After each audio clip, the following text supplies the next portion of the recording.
दिल्ली विश्वविद्यालय से biomedical electronics में पीएचडी करने वाले डॉक्टर सुनीलम उन समाजवादी नेताओं में शुमार हैं जो लगातार जमीनी आंदोलन से जुड़े रहे हैं। मध्य प्रदेश की मुल्ताई विधानसभा के विधायक रह चुके डॉक्टर सुनीलम की चर्चा 1998 के उस किसान आंदोलन के कारण होती है जिस पर पुलिस ने गोलियां चलाई थी और जिसमें 24 किसान मारे गए थे।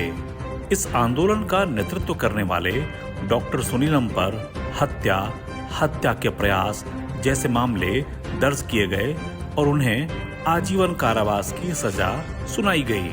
किसान संघर्ष समिति से जुड़े डॉक्टर सुनीलम से कुछ समय पहले हमने यह बातचीत की थी। पेश है उस बातचीत के अंश। पिछला किसान आंदोलन और एक बार फिर से जो आंदोलन चल रहा है उसकी उपलब्धि क्या है?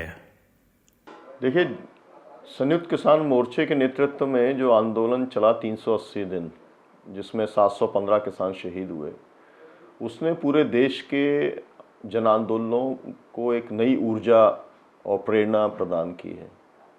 जन आंदोलन आज़ादी के पहले से चलते रहे हैं, आज भी चल रहे हैं और उसमें लोगों का विश्वास बढ़ता इसलिए जा रहा है क्योंकि जो पॉलिटिकल पार्टीज़ हैं और जो सरकारें हैं या जो ये चारों स्तंभ हैं, इन चारों स्तंभों से जो अपेक्षा और उम्मीद थी वो पूरी नहीं हो पा रही है, पार्टियों से भी, सरकारों से भी। और इसलिए लोगों को लगता है कि हमको खुद को ही करना है, तो लोग अपने ढंग से प्रयास करते हैं। लेकिन सब जगह पर हमको एक ही जो है एक ट्रेंड समझ में आता है। मैंने आज तक जितने आंदोलन किए उसमें एक ही बात होती है, फर्जी मुकदमे लगना, जेल जाना, हमारे जैसे लोगों को सज़ा भी हो जाना। कुछ बातें मानी जाती हैं, कुछ बातें नहीं मानी जाती हैं, लेकिन जो प्रभावित होते हैं वो अपनी तरफ से प्रयास करते हैं और वहाँ पर अगर नेतृत्व इस तरीके का होता है जो समझौतावादी नहीं होता, पलायनवादी नहीं होता, जो अभय के साथ, बहादुरी के साथ में खड़ा रहता है, तो काफ़ी कुछ नतीजे वो निकाल पाते हैं। लेकिन जब व्यवस्था पूरी की पूरी जो है वो कॉरपोरेट के हाथ में जा रही है, धर्मांध ताकतों के हाथ में जा रही है, तो स्वाभाविक तौर पर ये स्पेस जो है वो लगातार कम होता जा रहा है। लेकिन उम्मीद भी इसी से ही है, इसके अलावा कोई और उम्मीद कर नहीं सकते हैं, क्योंकि संयुक्त किसान मोर्चे ने ये बात तो साबित कर दी है कि कितनी भी ताकतवर सरकार हो और कैसा भी फैसला हो, भले ही वो फैसला संसद के द्वारा क्यों ना किया गया हो, तो संसद के फैसले को भी जनता बदलवा सकती है। ये अपने आप में अभूतपूर्व जो है डेवलपमेंट है इस देश के जन आंदोलनों के इतिहास में, और उससे बहुत बड़ी एक ताकत मिलती है। तो जो पूरा दौर है वो निराशा का दौर है, लेकिन उसमें संयुक्त किसान मोर्चे का जो आंदोलन है वो नई आशा प्रदान करता है। और जो लोग हैं, ये मैं कह सकता हूँ क्योंकि व्यक्तिगत मुझे जानकारी है कि जो 550 किसान संगठन है उसके अंदर वो सभी संगठन शामिल हैं जो देश के अंदर अलग अलग लड़ाइयों को लड़ने का काम कर रहे हैं। तो वो एक सॉलिडरिटी की बात, एकजुटता की बात कि हम साथ रहेंगे तो हम जीतेंगे, ये जो मैसेज है ये बहुत ही इफ़ेक्टिवली नीचे तक गया है और उससे नतीजे आना स्वाभाविक है। और यहाँ पर जैसे हम जो हसदेव बचाओ आंदोलन का समर्थन करने के लिए हम आए हैं, तो मुझे लगता है कि इसको भी काफ़ी बड़ा बूस्ट यहाँ पर मिलेगा। डॉक्टर सुनीलम के खिलाफ फिर से नए मुकदमे दायर किए गए हैं, इसे किस तरह देखते हैं आप? असल में अभी मेरे को भी ये सूचना मिली है कि फिर से सरकार ने एक तरफ से जो है वो कार्रवाई शुरू की है। कई मुकदमे बनाने के लिए कुछ कंप्लेंट्स कराई हैं, उसकी जांच की जा रही है, कुछ एफआईआर तैयार हैं, कुछ और होने वाली हैं। लेकिन ये सब तो स्टेट एपरेटस का हिस्सा है, तो हमने जो रास्ता चुना है उसके अंदर ये सब होने वाला है।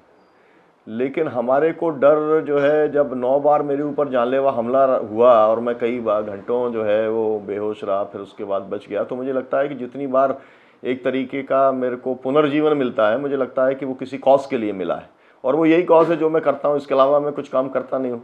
तो जो है जिससे हम लोग कहते हैं वॉइसलेस, जिसकी आवाज़ नहीं है, उसको साथ खड़े रहना, तो वही उतना ही सा काम करते हैं। कोई बहुत बड़ा काम हम नहीं कर रहे हैं, लेकिन उनके साथ खड़े हुए हैं, तो वो आवाज़ को हम नहीं दबने देंगे। तो जब तक बाहर हैं तब तक बाहर आवाज़ उठाएंगे, और जब अंदर जाते हैं तो जो अंदर की दुनिया है, जेल की दुनिया है, वो लोग भी बहुत परेशान रहते हैं, क्योंकि वहाँ पर भी आवाज़ उठाने की बहुत ज़रूरत रहती है, और वहाँ भी आवाज़ उठती रहती है।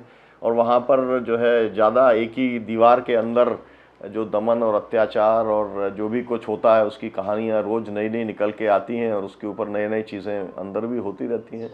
तो जब तक सांस चलेगी तब तक, जैसे हम कहते हैं कि अन्याय, अत्याचार, भ्रष्टाचार, भेदभाव, गुंडागर्दी, आतंक के खिलाफ में संघर्ष जारी रहेगा, क्योंकि वो रास्ता हमने चुना है, और हमको लगता है कि समाज को न्यायपूर्ण बनाने के लिए, बेहतर बनाने के लिए वही सबसे बेहतर रास्ता है। क्योंकि जीवन तो आदमी का मतलब मैं तो भाग्य और नियति में भरोसा रखता नहीं हूँ, लेकिन जीवन तो निश्चित ही है, मतलब एक समय सीमा है उसकी। तो आप उसे कैसे आप गुजारते हैं, मौज मस्ती करके आप गुजारिए, नशे में आप गुजारिए, संगीत में गुजारिए, नृत्य में गुजारिए, कैसे गुजारिए। तो मैंने अपने जीवन का एक ये दृष्टि जो है अपनाई है कि जो लोग हैं जिनकी आवाज़ नहीं सुनी जा रही है, उनकी आवाज़ सिस्टम को सुनाने की कोशिश करना और उन्हें न्याय दिलाने का प्रयास करना। तो उसी प्रयास के अंदर लगे हैं।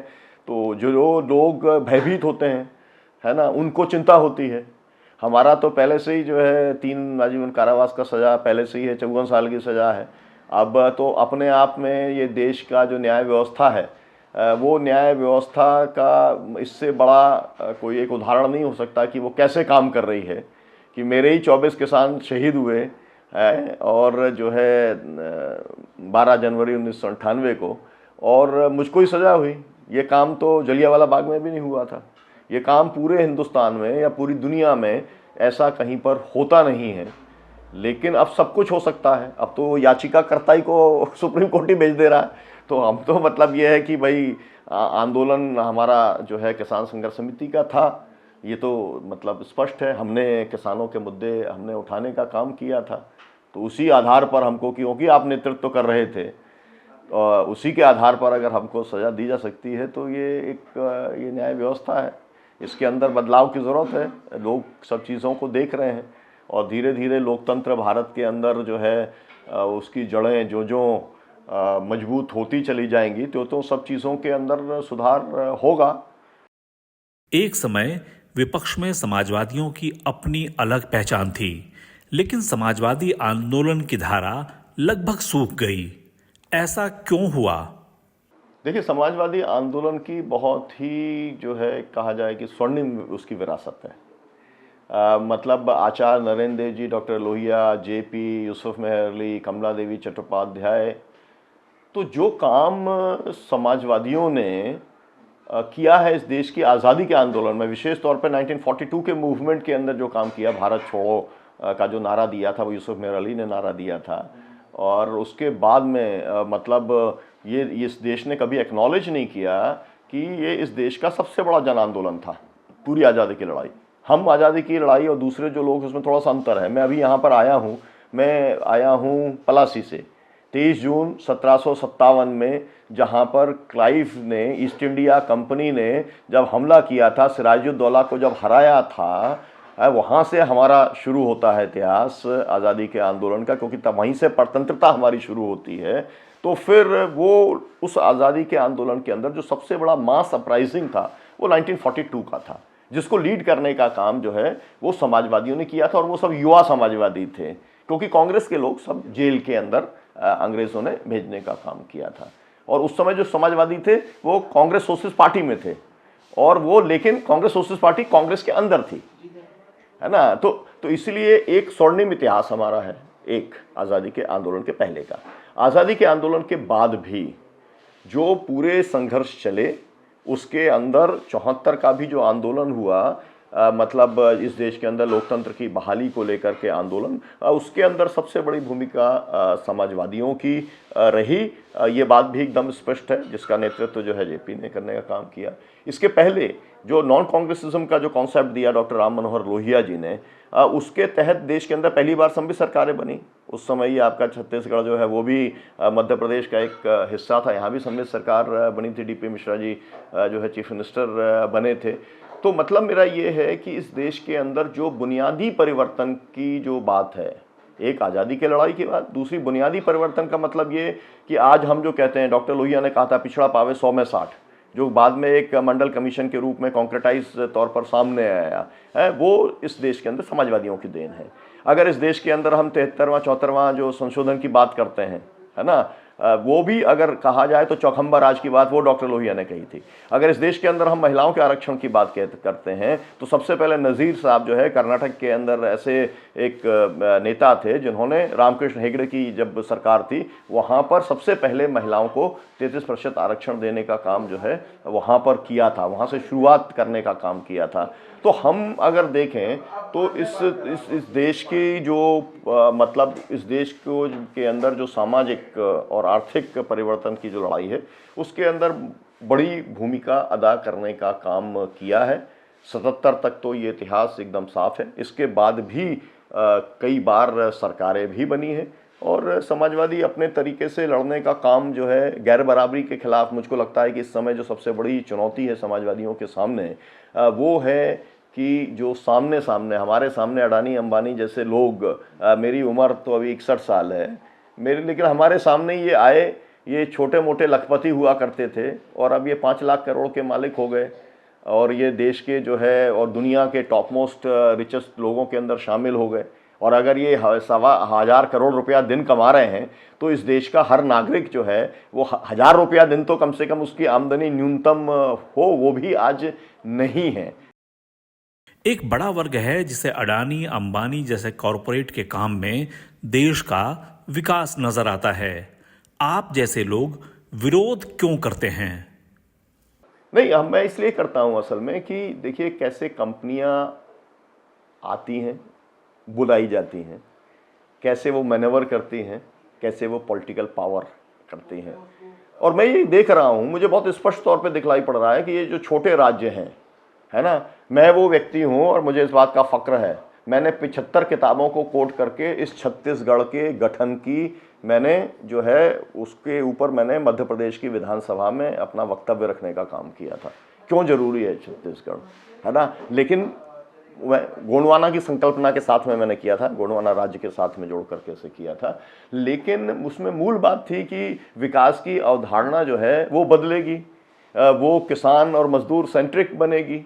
लेकिन अगर जो है विकास की अवधारणा आज़ादी के बाद में जो चली वो यूरोप और अमेरिका सेंट्रिक ही रही, जिसका मतलब ये है कि अधिकतम पूंजी, है ना, अधिकतम एनर्जी, ऊर्जा, अधिकतम मतलब हाईएस्ट किस्म का टेक्नोलॉजी और मिनिमम जो है वो श्रम शक्ति, है ना। तो ऐसी स्थिति में जब देश के अंदर पूंजी कम है, हम टेक्नोलॉजिकली जो है हमारा एक समाज का एक हिस्सा तो बहुत आगे चला गया है, लेकिन डिजिटल डिवाइड बहुत ज़बरदस्त है इस देश के अंदर। ऐसे समय में श्रम शक्ति हमारी सबसे बड़ी जो है वो ताकत है और वो आज युवा शक्ति है। दुनिया के अंदर जो है ऐसा कोई देश नहीं है जहाँ पर 60% जो है युवा हो, वो हमारा देश है। तो हम उसकी कोई उपयोग नहीं कर रहे हैं, उसको अग्निवीर के अंदर डाल के 4 साल के लिए डाल करके उस पूरी ऊर्जा को हम वेस्ट कर रहे हैं और उसी का उपयोग ये धर्मांध ताकतें कर रही हैं, उसी का उपयोग ये कॉरपोरेट की जो ताकतें हैं वो करने का काम कर रही हैं। तो मुझे लगता है कि अगर इस देश के अंदर कानून का राज रहा होता, केवल एक सिंगल लाइन, और कानून के राज की जब मैं बात करता हूं तो भारत के संविधान का अगर राज इस देश में रहा होता तो चीज़ें एकदम अलग होती। तो मेरा आरोप ये है कि सरकारें तो बनी, सरकारें तो जनता ने बनाई, लेकिन उन सरकारों ने संविधान विरोधी काम किया।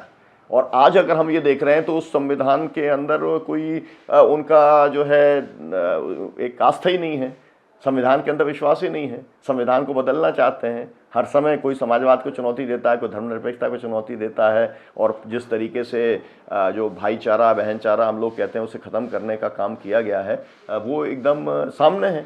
वो हम पूरी तरीके से हम देख रहे हैं।